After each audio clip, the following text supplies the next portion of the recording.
오늘 하나님께서 우리에게 주시는 말씀은 마태복음 26장 26절로 28절 말씀입니다. 마태복음 26장 26절로 28절 말씀입니다. 이 주님의 말씀을 봉독할 때 모두 다 살아계신 하나님의 음성을 들으실 수 있기를 바랍니다. 그들이 먹을 때에 예수께서 떡을 가지사 축복하시고 떼어 제자들에게 주시며 이르시되 받아서 먹으라, 이것은 내 몸이니라 하시고, 또 잔을 가지사 감사 기도를 하시고 그들에게 주시며 이르시되 너희가 다 이것을 마시라, 이것은 죄 사함을 얻게 하려고 많은 사람을 위하여 흘리는 바 나의 피 곧 언약의 피니라. 아멘. 오늘 우리는 성목요일 저녁을 보내고 있습니다. 예수님께서 이 땅에 오셔서 마지막 밤을 보내셨던 그 밤을 우리가 모두 기억합니다. 바로 오늘이 그날입니다. 예수님께서는 자신의 마지막을 하시고 제자들과 함께 식사를 나누셨습니다. 그리고 마지막으로 그들에게 주고자 하셨던 그 메시지를, 그리고 그들에게 주고자 했던 부탁의 말씀을 하셨습니다. 예수님께서는 손수 대야에 물을 떠다가 제자들의 발을 씻어 주셨습니다. 이미 너희는 깨끗하지만 그러나 발은 씻어야 한다, 발까지 깨끗하진 않다라고 말씀하시면서 예수님께서는 제자들의 발을 씻어 주시면서 정말 정결한 모습으로, 마지막까지 정결한 모습의 제자로 만들어 주고 가시기를 원하셨습니다. 새 계명을 너희에게 주노니 서로 사랑하라 말씀하시면서 유언의 말씀을 주시기도 하셨습니다. 이제 내가 곧 떠나면 너희가 나를 보지 못할 것이다 라고 말씀하시면서 주님께서는 끝까지 그들의 제자들을 사랑하셨습니다. 오늘이 바로 그 밤을 기억하는 귀한 날입니다. 예수님께서는 바로 그 마지막 날 마지막 식사를 하셨는데, 우리는 그 식탁을 주님의 마지막 만찬이라고 그렇게 부릅니다.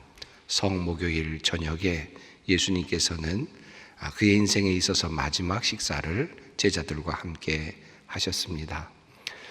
예수님께서 식사를 하시면서 그 식탁을 예수님께서는 매우 중요한 의미로 새롭게 세우셨습니다. 제자들과 함께 그냥 식사를 나누신 것이 아니라, 그리고 마지막 식사를 친교의 식사로 그렇게 끝내신 것이 아니라, 그 식탁을 새로운 계약의 갱신의 장소로 그렇게 만들어 내셨습니다. 예수님께서는 식사를 하시던 중에 다시 떡을 드시고, 그리고 축복의 기도를 드리신 다음에 떡을 제자들에게 특별한 방식으로 나누어 주시면서 말씀하시기를 이것은 나의 몸이니라 라고 그렇게 말씀을 하셨습니다. 또한 주님께서는 잔을 드시고 축복의 기도를 드리신 다음에 제자들에게 나눠 주시면서 말씀하시기를 이것은 내가 너희를 위하여 흘리는 새로운 언약의 피이다 라고 그렇게 말씀을 하셨습니다. 주님께서는 이 식사를 그냥 식사로 만드신 것이 아니라, 그냥 친교의 식사로 끝내신 것이 아니라 계약을 갱신하는 특별한 의미로 그렇게 만들어 내셨습니다.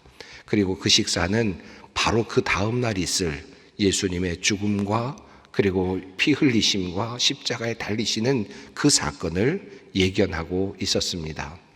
예수님께서는 바로 다음 날 있을 예수님의 그 십자가 사건을 예견하시면서 내가 흘리는 피는 그냥 흘리는 피가 아니고, 그리고 그저 약해서 당하는 그런 죽임이 아니고, 그것은 내가 너희를 위하여 흘리는 피이고 너희와 함께 계약을 맺는 특별한 피이다 라는 사실을 보여주셨습니다. 이미 말씀해 주셨습니다. 또한 주님께서는 내가 죽는 것은 이 몸을 이제 너희에게 주는 것과 같은 것이고, 이것은 새로운 언약을 맺는 것과 같은 것이다 라고 그렇게 말씀을 하셨습니다.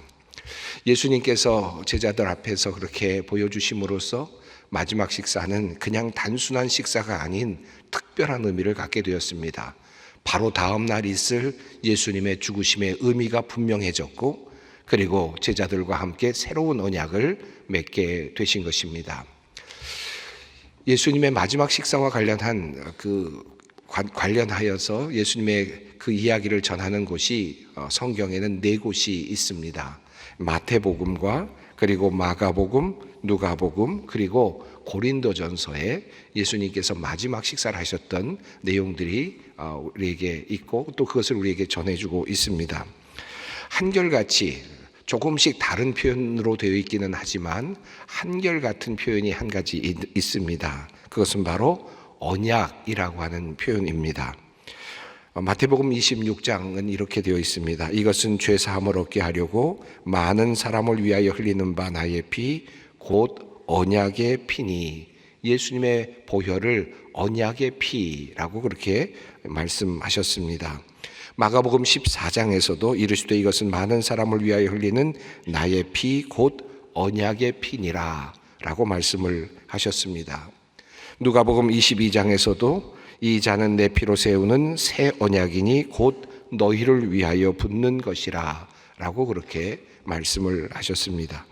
또 고린도전서 11장에서도 이 잔은 내 피로 세운 새 언약이니 이것을 행하여 마실 때마다 나를 기념하라 말씀하셨습니다. 예수님께서는 이 식사를 단순한 식사로 만들지 않고 언약을 맺는 특별한 시간으로 그렇게 만들어내셨습니다. 이 피는 언약을 맺는 것이다. 내 피는 언약을 맺는 바로 그 행위이다 라고 하는 말씀을 하셨습니다.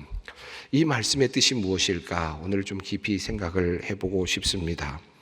사실은 피를 흘리고 언약을 맺는 것은 구약에는 여러 번 또 끊임없이 등장하고 있는 그런 일이기도 합니다.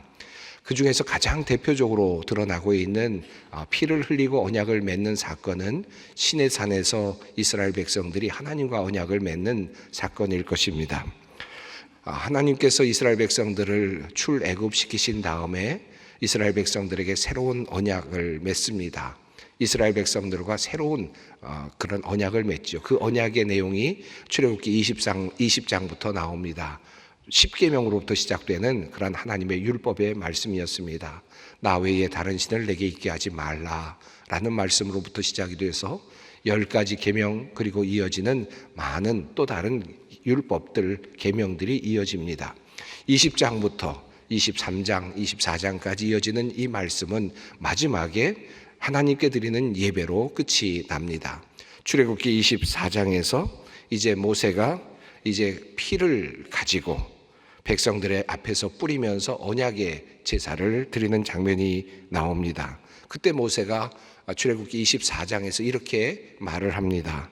모세가 그 피를 가지고 백성에게 뿌리며 이르되 이는 여호와께서 이 모든 말씀에 대하여 너희와 세우신 언약의 피니라 라는 말씀을 하십니다.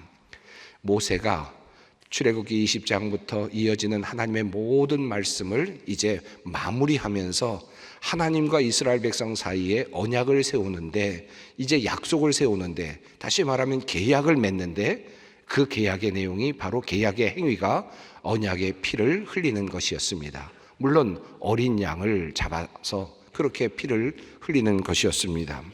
자, 이렇게 함으로써 출애굽기 20장에서부터 시작되는 10계명의 모든 말씀과 하나님의 모든 율법은 이제 하나님과 이스라엘 백성 사이에 이제 약속이 됩니다.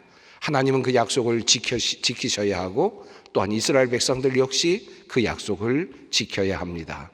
이것이 바로 언약이었습니다. 바로 출애굽기 이 20장부터 24장에서 이어지는 이 모든 언약의 말씀은 바로 이스라엘 백성들이 하나님의 백성이 되었음을 우리에게 알려주는 특별한 말씀이라고 할 수 있겠습니다. 자, 그런데 이렇게 언약을 맺었던 이야기를 뒤로 하고 이제 예수님께서는 이제 자신의 마지막 날에 새로운 언약을 맺는다라고 그렇게 말씀을 하십니다. 예수님께서 말씀을 하시면서 피라는 말씀을 하시면서 내 피로 세우는 새 언약이다. 누가복음 22장에서 이렇게 말씀을 하십니다. 새로운 언약이라는 말씀입니다. 구약에 나오는 출애굽기에 나오는 10계명의 계약, 이스라엘 백성들에게 주어졌고 그리고 이스라엘 백성들과 하나님 사이에 맺어졌던 계약. 그러나 이스라엘 백성들은 그 언약을 제대로 지킬 수 없었고 끊임없이 실패하고 또 실패했습니다. 결국은 그 언약은 하나님께 드려질 수 없는 언약이 되었고 인간의 실패로 말미암아 그 언약은 산산조각이 나고 말았습니다. 이제 예수님께서 이 땅에 오셔서 새로운 언약의 말씀을 주셨습니다.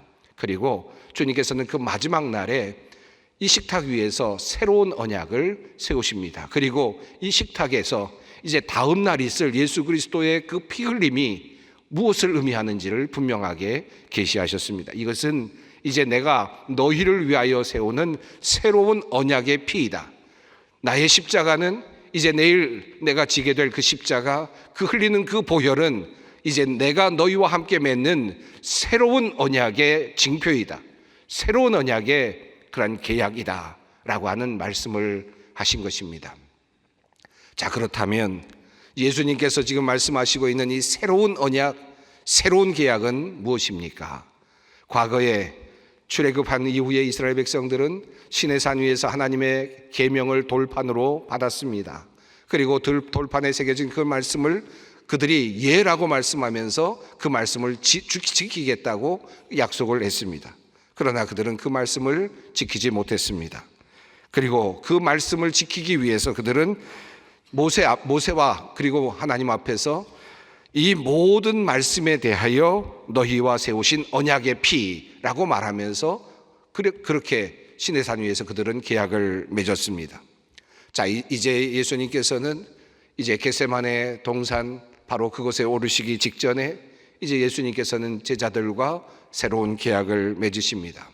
무엇을 계약을 맺으신다는 말씀입니까? 새로운 언약의 말씀은 무엇입니까? 예수님께서 이 땅에 오셔서 하셨던 모든 말씀을 의미합니다. 예수님께서 이 땅에 오셔서 하셨던 모든 말씀들과 모든 약속들이 이제 이스라엘 백성들과 하나님과 맺었던 약속처럼 이제 새로운 하나님의 이스라엘 백성들과 맺으시는 약속이 된다는 말씀입니다. 예수님께서 이 땅에 오셔서 하셨던 수많은 말씀들이 있습니다. 내가 곧 길이요 진리요 생명이니 나로 말미암지 않고는 아버지께로 올 자가 없느니라 말씀하셨습니다. 예수께서 또 말씀하시기를 나는 부활이요 생명이니 나를 믿는 자는 죽어도 살겠고 무릇 살아서 나를 믿는 자는 영원히 죽지 아니하리라 말씀하셨습니다. 예수님께서는 3년여 동안의 공생애를 보내시면서 수많은 말씀들을 하셨습니다. 나는 생명의 물이다. 나는 생명의 떡이다 라고 말씀을 하셨습니다. 내가 곧 생명의 떡이니라. 너희 조상들은 광야에서 만나를 먹어도 죽었거니와 이는 하늘에서 내려온 떡이니 사람으로 하여금 먹고 죽지 아니하게 하는 것이라. 나는 하늘에서 내려온 살아있는 떡이니 사람이 이 떡을 먹으면 영생하리라. 내가 줄 떡은 곧 세상의 생명을 위한 내 살이니라. 주님께서 말씀하셨습니다. 주님께서 이 마지막 날 제자들과 함께 떡과 잔을 보여주시면서 이것은 내가 너희와 함께 맺는 새로운 언약이라고 말씀하셨을 때 그 언약의 의미는 이제 내가 말했던 이 모든 것들을 가지고 너희와 언약을 맺는다라고 하는 말씀입니다. 과거의 십계명을 가지고 우리가 하나님과 언약을 맺었다면 이제는 새로운 언약의 단계로 들어갑니다. 예수님의 십자가는 바로 그 새로운 언약의 자리입니다. 그 자리에는 우리의 죄사함이 있고 우리가 무엇을 하는 것이 아니라 하나님께서 하시는 역사가 있고 하나님의 은혜가 있습니다. 그저 하나님은 우리의 길이 되시고 주님은 우리의 진리가 되시고 생명이 되십니다. 주님은 우리를 구원하시기를 원하시고 주님은 우리의 죄를 사하실 것입니다. 이것이 주님의 새로운 약속입니다. 우리가 무엇을 해서 얻는 것이 아니요 하나님께서 우리에게 해주시는 것이요 그것이 바로 은혜입니다. 이제는 바로 그 은혜의 자리로 우리를 초대하고 계시고 우리 주님께서는 바로 그 자리에 새로운 언약을 맺고자 하십니다. 그래서 마태복음 26장 28절은 이렇게 말씀하고 있습니다. 이것은 죄 사함을 얻게 하려고 많은 사람을 위하여 흘리는 바 나의 피 곧 언약의 피니라. 예수 그리스도의 그 언약을 한마디로 요약을 하고 있습니다. 죄 사함을 얻게 하려고 주님께서 흘리시는 새로운 보혈, 이 언약은 우리가 무엇을 해서 얻는 언약이 아니고, 우리가 무엇을 하겠다고 약속하는 언약이 아니고, 하나님께서 우리의 모든 죄와 허물에도 불구하고 우리를 용서하시겠다고 하는 약속입니다. 바로 그 약속을 주님께서 우리에게 주시는 것입니다. 그러므로 이 언약은 새로운 언약입니다. 그러므로 이 언약은 우리에게 은혜가 되는 것입니다. 사랑하는 성도 여러분, 오늘 우리는 이 성목요일 밤 예수님께서 마지막으로 제자들과 함께 하셨던 그 식탁의 자리에 함께 할 것입니다. 우리가 식사를 나누면서 그 주님의 몸과 피를 받습니다. 주님의 몸과 피는 그저 먹는 하나의 행위가 아니요, 바로 다음 있을 예수님의 십자가의 사건, 우리를 위해 자신의 몸을 내어주시고 그리고 자신의 보혈을 흘려주신 바로 그 사건을 상기하며 그것을 믿음으로 받는 것입니다. 그것을 믿음으로 받는다는 말씀은 예수님의 그 모든 말씀을 이제 새로운 언약으로 우리의 마음에 받아들이는 것을 의미합니다. 내가 부활이다, 내가 너희를 살릴 것이다, 그리고 내가 너희를 위하여 거처를 예비하여 둔 후에 너희에게 와서 다시 너희를 데려가리라 말씀하셨던 이 모든 말씀이 참이 되는 것입니다. 계약이 되는 것입니다. 하나님의 약속이 되는 것입니다. 바로 그 자리로 우리를 부르십니다. 그리고 우리의 모든 죄를 용서하시겠다고 하는 주님의 그 은혜로운 자리로 우리를 이끌어 가시는 것입니다. 그러므로 예수님의 마지막 식탁은 이제 새로운 언약의 자리입니다. 오늘 우리는 주님의 식탁을 함께 받으며 주님과 주님의 약속을 다시 상기합니다. 주님께서 우리에게 주신 귀한 복음의 말씀을 믿음으로 받아들이는 것입니다. 주님의 모든 말씀이 참임을 믿습니다. 주님의 모든 말씀이 이루어질 줄로 믿습니다. 주님의 모든 말씀이 이제 나에게 적용되고 내가 그 모든 복을 누리게 될 줄로 믿습니다. 주님께서 하셨습니다. 이것을 우리가 받아들이는 것입니다. 이 믿음으로 오늘 우리는 주님의 귀한 식탁으로 나아갈 것입니다. 함께 기도하겠습니다. 거룩하신 아버지 하나님, 모세가 시내산 앞에서 이스라엘 백성들과 함께 하나님 앞에서 언약을 맺었던 그 언약을 맺기 위하여 언약의 피를 흘렸던 그 사건을 돌아봅니다. 그러나 그 언약은 깨어지는 언약이 되고 말았고 인간의 실패로 그만 파괴된 언약이 되고 말았습니다. 우리 주님께서 이 땅에 오셔서 그 모든 것을 지킬 수 없는 우리의 연약함을 아시고 다시 언약을 바꾸어 주시고 은혜로 우리를 구원해 주시기로 작정하시고 우리의 모든 죄악을 용서하시겠다는 약속의 말씀을 주시고 우리의 허물도 용서하시고 받아주시겠다고 하는 약속의 말씀을 주시며 주님 앞으로 나오는 모든 사람들을 맞아주시고 안아주시겠다는 약속을 하여 주시고 영생의 축복의 말씀을 약속으로 주셨음을 감사합니다. 주님께서 마지막 보내시던 그 밤에 이 모든 약속의 말씀을 앞에 두고 새로운 언약으로 이 제자들과 함께 맺으셨던 그 언약의 자리로 우리가 나아갑니다. 주님의 모든 약속의 말씀을 우리가 믿음으로 받아들이는 귀한 시간 되게 하시고 하나님의 은혜를 누리는 귀한 자리가 되게 하옵소서. 예수님의 이름으로 기도드립니다. 아멘.